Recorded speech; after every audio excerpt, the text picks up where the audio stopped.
kuidas see tegelikult töötab, need 5 Tiibeti harjutust. Et seda ei olegi nii väga lahti kirjeldatud, see on natuke on kirjeldatud, aga kes loeb selle pealiskaudselt neid tutvustusi ja neid tekste, siis see ei hooma tegelikult seda, kuidas see tegelikult see toime tuleb. Ta võib toimida selles mahus, et sa tunned ennast füüsiliselt hästi, tõenäoliselt paremini kui enne, kui sa neid harjutusi näiteks ei teinud, sellepärast, et sul on igapäevane rutiin, need on füüsiliselt väikest koormust andvad harjutused ja nad toimivad. Ja kui sa ei ole nii ambitsioonikas, et sa tahaksid veel midagi, seda müstilist poolt sealt, seda noorenemist ja seda iva saada, ja sa oled rahul lihtsalt füüsiliselt parema enesetundega, aktiivsuse tõusuga ja kõigega, siis ongi täiesti okei. Aga mida peab siis kas juurde tegema või juurde teadma, et seal oleks siis noorendab toime? No selleks peab valdama oma teadlikkust. Selleks sa pead suutma oma teadlikkuse hoidma harjutuse ajal, harjutuse tegemisel. Ja lisaks siis sellel mantramil ehk eesti keeles öelduna siis positiivsel afirmatsioonil, millest sa pead olema teadlik, see peab olema nagu iga liigutuse taustal olemas ja siis see on tegelikult see, mis muudab.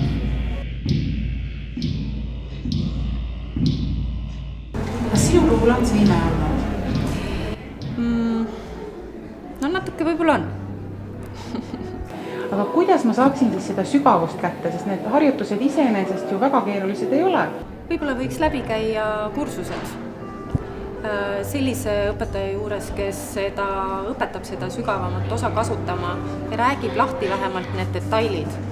Ja muidugi teadlikkuse harjutamine, teadlikkuse kasutamise õppimine on täiesti omaette teema.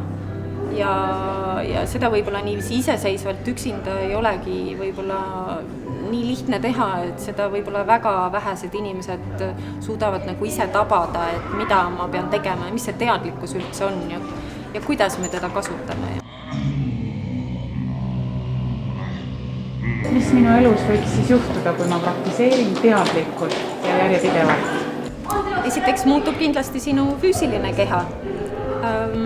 Füüsilised harjumused ja seal kui kas toitumisharjumused, ma arvan, minu kogemus vähemalt ja paljude teiste inimeste tagasiside, kes on neid harjutusi teinud.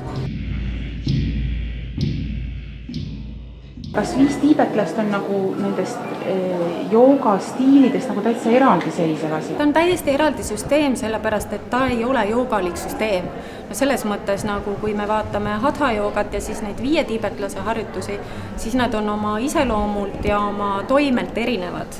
No leiab muidugi ühiseid jooni. Väga palju ühiseid leiab. Leiab ühiseid jooni, aga 5 tiibetlast on sellised aktiivsed, füüsilised, isomeetrilised harjutused. Ja hästi oluline osa on seal just sellel sisemisel intensiivsusel, ka hingamise intensiivsusel. Seda saab ainult oletada, et kui ma ei oleks seda sammu astunud Ingvariga tuttavaks saanud või seda ei oleks juhtunud, siis ma arvan, et ma oleksin oma eluga ummikus. Mul oleks jubedalt probleeme, mul oleks igasuguseid asju. Et praegu ma võin öelda, et ma olen kasutanud seda sama soovi taustal, mis on 5 tiibetlase puhul läbi selle 15 aasta. Ja üks nendest soovidest on olnud jääda ja olla Ingvari õpilane ja teine on olnud elada Lilleorus, meie keskuses, koha peal. Ja praegu need asjad on nii. Koos 5 tiibetlase nende harjutuste tegemisega võiks keskenduda ikkagi füüsilistele asjadele. Ja mitte ainult füüsilistele, aga näiteks nagu tänagi oli, et kirkamad teadvelolekut, mis on ju nii oluline, et isegi kui sa ei tea, mis asi see teadvelolek on, ikkagi seal on aimdus olemas ja see tegelikult nagu tead, sa ei oska kirjeldada seda, mis asi see on.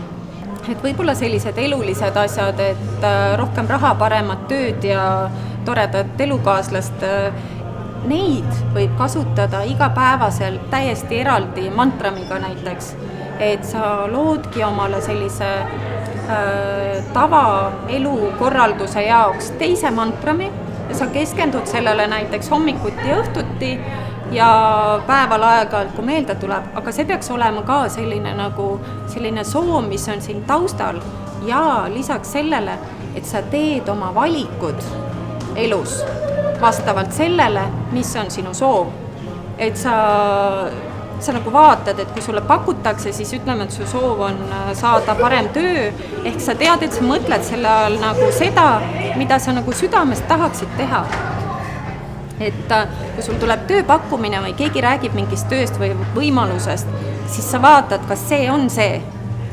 Ja kui see ei ole tegelikult see, mis sul südame tuksuma paneb selle, siis sa ei vali seda, vaid jätkad näiteks selle vana koha peal ja siis mingi aja pärast tuleb sulle see päris pakkumine.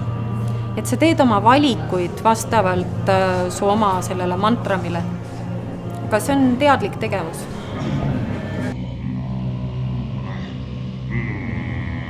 Minu õpetaja Lingvar Villidal on üks fantastiline, suurepärane elu muutev kursuste sari. Teadliku muutuse kursused. Ja nüüd just veebruaris järgmine nädal hakkab see kursuste sari otsast pihta. Ja seal räägitakse lahti inimese erinevad tasandid, 5 kehasüsteem, mis on joogalikus traditsioonis teada, siis on emotsioonidest ja konkreetsed tehnikad, kuidas vabaneda emotsioonidest. 3. kursus on, kuidas vabaneda mentaalsetest kontseptsioonidest, mis meie elu juhivad, konkreetsed tehnikad iseseisvalt praktiseerimiseks. 4. kursus on teadlikkus, intellekt, nende kasutamine ja 5. kursus on teadlik tegutsemine, inspiratsioon, intuitsioon. Nii et väga terviklik 5 kursuse sari, väga soovitan kõigile. Vägivalda ei ole väljaspool rohkem kui seespool.